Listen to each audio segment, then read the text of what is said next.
این 7 تنظیم اول خوی گپشان دروغ که میگه ما شهرها را از این خاطر فتح نمی کنیم که استرهام داریم، رحم میکنیم بالای مردم شهر.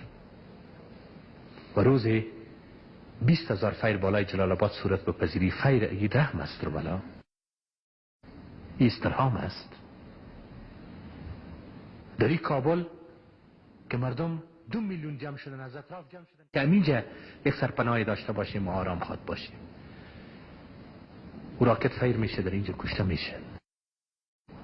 آلیا خو ادعا میکردن که ما 90% خاک و مردم افغانستان با ماست. اگر 40% از اینا را یا 50% از این شما در قریجات بگیرین، 40-50% خود در شهرها باید قرار داشته باشه یا نداشته باشه. پس 40-50% طرفداران از اینا در شهرها هستند. آدم خود سر طرفداران خود فیر نمیکنن، طرفداران خود را خود کت راکت نمیزنن. باز اینا این امیدم داشته باشه که صبح مردم افغانستان برای از اینا رای بتن، برای از اینا دست بالا کنن برای قاتلین خیش. صرف کاش که علیه دولت جنگ میکردن، کاش که علیه قوای مسلح جنگ میکردن. گرچه وان برادر مسلمانش هست، خود پشکیست میره میشه اونجا مسلمان آدم ایده برابر از او جنگ را انجام میده، یا افغان و افغان، یا مسلمان و مسلمان. خب باز هم میگه که ما که قوای مسلح که قوای مسلح. عالی طرفداران خودش که در افغانستان وجود داره 90%، ایره چرا زیر راکت گرفته؟ از جام میگذاریم میریم در مابین دهات و قریجات. حزب با حزب چرا جنگ انداخته است؟ جمعیت با جمعیت چرا جنگ میکنه؟ چرا افغان ها بین هم در همه جا جنگ میکنه؟ بیایید که از گیر دشمنا و بیگانگان خود را خلاص بسازیم. تا که این سوال از این بیخوبان حل و فصل نکنیم،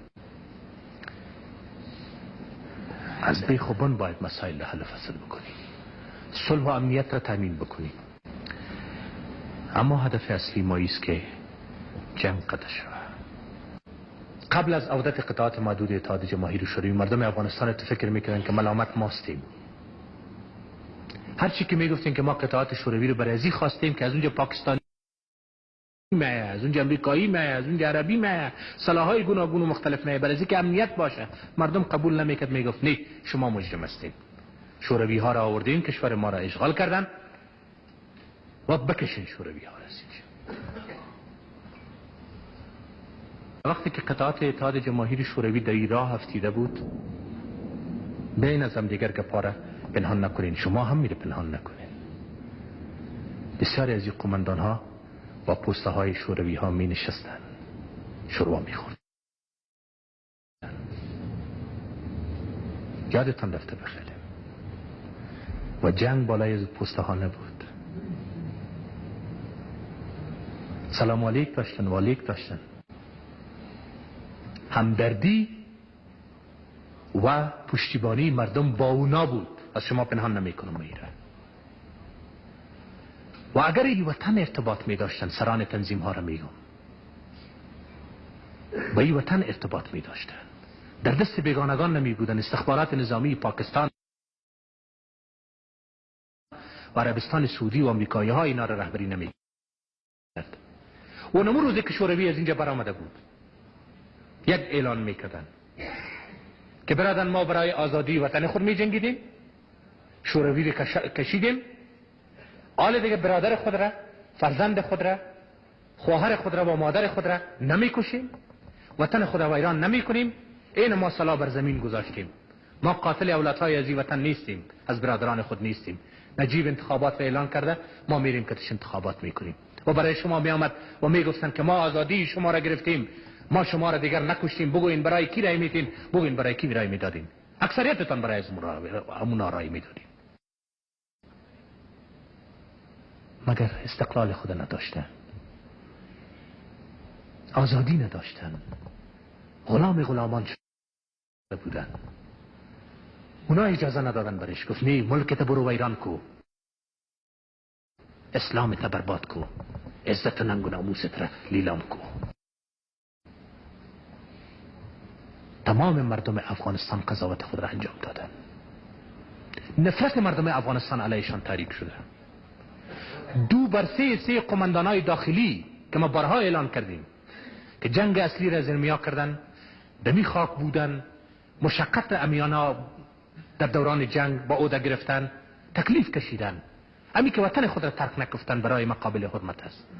و در قدم اول اگر در حاکمیت که سهم میگیره، امی قماندان ها باید سهم بگیره، نه اونایی که تجارت کردن، اونایی که بانک ها را پر کردن، اونایی که خودش با بادیگاردش بگذار تا آخرینش هم که ببینید سید بهترین موترها و بهترین قصرها در اختیارشان وجود دارن و کی در میدان های جنگ آمدن و جنگیدن در اینجا.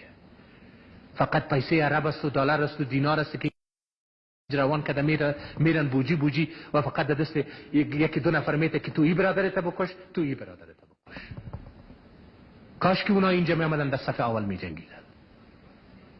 آمد یک چند روز دزدانه در اینجا گلبودین آمد، ولی با آمدن خود چی کرد؟ برای از اینکه خود سطر رو پوشانده باشد دستور داد که راکت ها را فید کنین سر کابل. ولو طرفداران 50% امام کشته میشه، چرا که او خدا داره که کلش از مست نی کشته شو پروانه داره که مزنده باقی بمانه در اینجا. خیر مردم افغانستان میره گفتیم که انتقام خون خود را میگیرن و واقعا میگیرن. اگر فرزندان عظیمی آزاد مردان دلیر و شیرزنان دلیر از این دره ها و این دامنه های کوه ها و کودامن ها و کوهستان ها و سرزمین افغانستان باشن، از دشمنان خود، از قاتلین از وطن خود، چی داخلی باشه چی خارجی باشه، انتقام خود را گرفتنی هستن. به صراحت بر شما بگویم، قضاوت را به شما میگذاریم. ما را متهم می ساختن. چند کلمه اخیر براتون میگم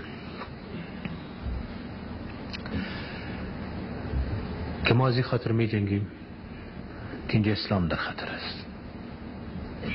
حال شکر فضل خدا با چشم سر می بینیم که تمام مبانی دین اسلام و شریعت اسلام مستقر است و روز تا روز ترقی میکنه و پیشرفت میکنه. فهرست ازی که برای خدمت به اسلام چی شده است او را ما در برابر شما نشر نمیکنم، با چشم سر میبینی.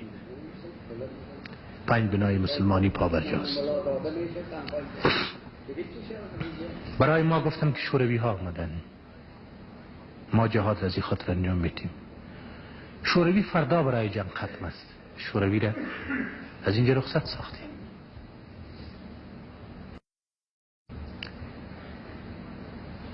برای ما در خطا نوشته کرده بودن که افغانیت را به انجام برسان. باز ما قول افغانی خود برای تو میتیم. ما افغانیت خود به انجام رسانیدم. کجا شد قول افغانی از اینها؟